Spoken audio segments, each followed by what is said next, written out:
And we're back talking about all kinds of interesting ways that people can reduce emissions from buildings. And at the top of the show, I mentioned that there's a company that's making soap from emissions that come from furnaces. Here to talk to me about it is the entrepreneur behind that idea. His name is Jaeson Cardiff. He's the CEO of Clean O2, which is based in Calgary. Jaeson, thank you for taking a few minutes to chat with us today. No, I appreciate being here. Thank you.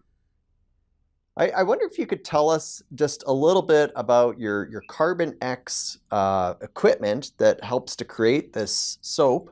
What's the story behind that and how does it work? Sure. Well, I've been in the industry, the commercial heating industry, for over 20 years.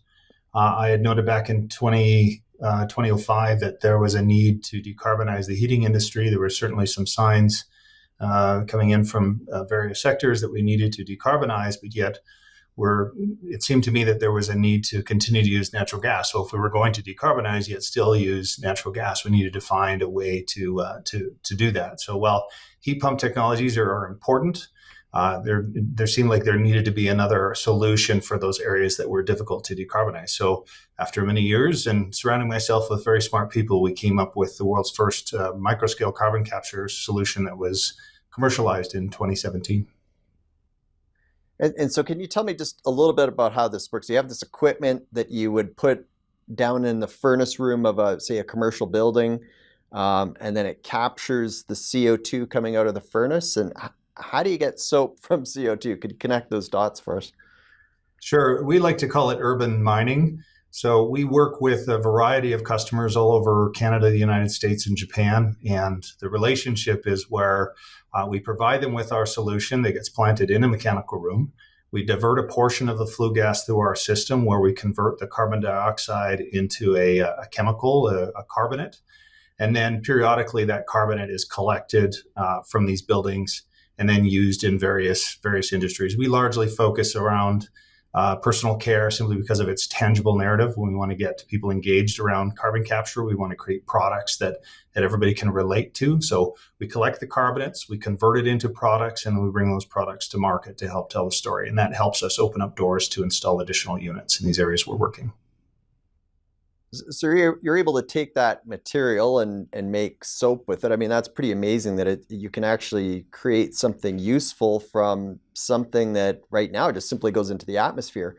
How does it work once let's say I've got that bar of soap, I use it in the shower and the soap goes down the drain. Does the CO2 eventually break down and then go back into the atmosphere? So is it temporary or is it like a permanent change that's happening with those molecules? It is a permanent form of sequestering the carbon. In fact, that's probably the most common question we get asked is what happens to the carbon after I use the bar of soap? The answer is it does not come out of its carbonate form. In fact, you have to exert a fairly substantial amount of energy in order to re-release that carbon. So the best comparison would be to dissolve a teaspoon of salt in a glass of water. And if you evaporate the water, the salt precipitates back out of the water. So it's really no different than that. The carbonate that we're producing is a salt of potassium. And how does it work in terms of, say, cost for the product? Are you able to produce it right now at a rate that is similar to maybe a competitor product when it comes to that type of soap? Yeah, we can certainly produce a large volume of soap with the units we have in the field. I think we have about 40 units out in the field currently, with another 30 units currently being built to be deployed. Obviously, we're in the process of scaling this thing up, but the use for carbonates isn't just for soaps and detergents. It's also used in fertilizers, textiles.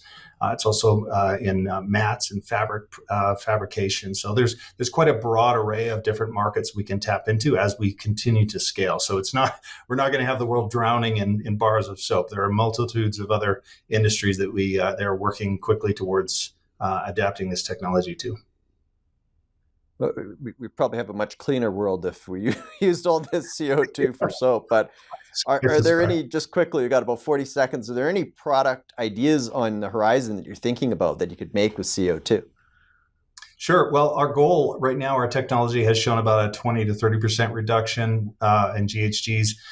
We're pushing next year for a model that's coming out that'll do 50%. But our long-term goal is to solve this problem of saying, can we use natural gas as an energy source while getting to 100% reduction in greenhouse gases? And I believe we can. That's very interesting. When we come back, I want to talk with you further about whether or not what the potential is for households, but also just sort of the sector overall. How much can we actually repurpose CO2 compared with what we're seeing right now? So when we come back, we'll be talking more with Jaeson Cardiff from Clean O2 about how to reduce emissions from buildings.